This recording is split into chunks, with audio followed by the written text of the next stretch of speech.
вчера получила свою медаль, мы все видели очень эмоциональную церемонию награждения. Ты сразу после финиша говорила, что хочешь с ней лечь спать. Да. Удалось это реализовать? Да, конечно, я сегодня спала не одна, а с медалью.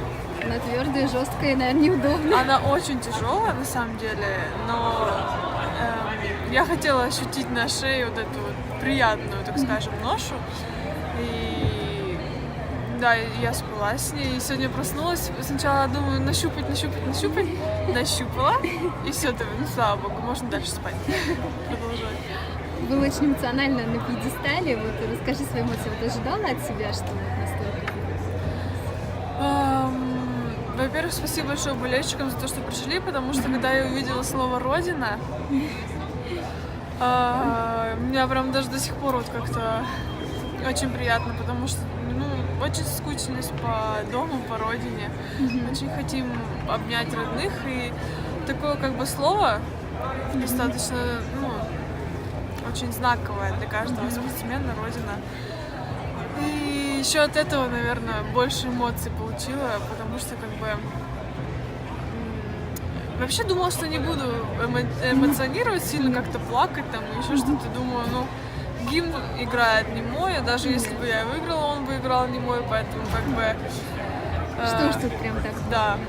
Но когда я вышла и увидела болельщиков, и понимаю, что все, на меня сейчас наденут медаль мою личную, у меня начались слезы и истерический смех какой-то, улыбка. В общем, такие очень смешные чувства. Вот Настя Брызгалова из керлинга, которую вместе с тобой вчера награждали, сказала, что она в шоке, что у нее там перед Олимпиадой было 800 подписчиков в Инстаграме, а сейчас стало 50 тысяч, да? Вот как у тебя с этим уже испытала на себе внимание? У меня не такой подъем, скажем, числа подписчиков, но да, тоже очень много количество подписывается людей. Честно говоря, как бы приятно очень, но это уже такое второстепенное более. Вот еще одним таким хайлайтом, да, того дня стала Елена Валерьевна, которая на трибунах плакала. Вы с ней потом говорили, делились эмоциями, впечатлениями? Мы переписывались, да, она меня очень тепло поздравила, мне это очень приятно.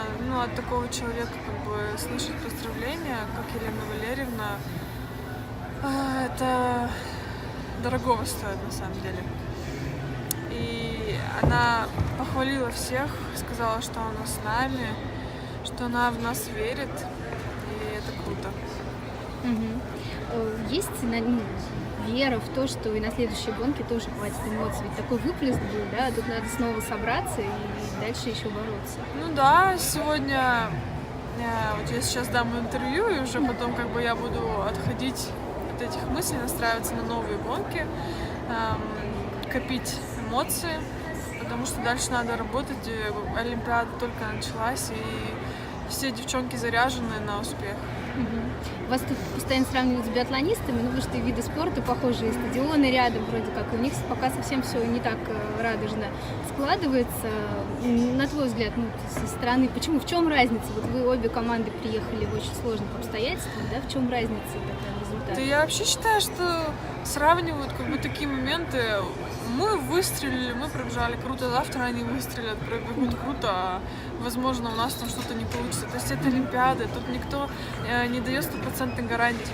Никакой вообще гарантии тут нельзя давать. И кидать камнями там или, не знаю, как-то кого-то возвышать, кого-то принижать, я считаю, что это глупо, потому что новый день, новые результаты, новые победы. Есть что-то такое, что хочется сказать болельщикам, родным, передать, может быть, домой? Родные все знают, я им уже все лично говорю, как бы второй день, поэтому скажу болельщикам, скажу большое спасибо за то, что вы нас поддерживаете. Я написала уже, как бы выложила пост в Инстаграме, что вы просто целая армия, да, мощнейшей поддержки. Я вам за это кланяюсь очень низко, потому что, это действительно важно. Вы те люди, которые... Я читаю комментарии и понимаю, что действительно переживают это все со мной. И вот эта вот волна такой какой-то энергетики, что ли, я не знаю, она вот прям заряжает еще больше. Спасибо большое.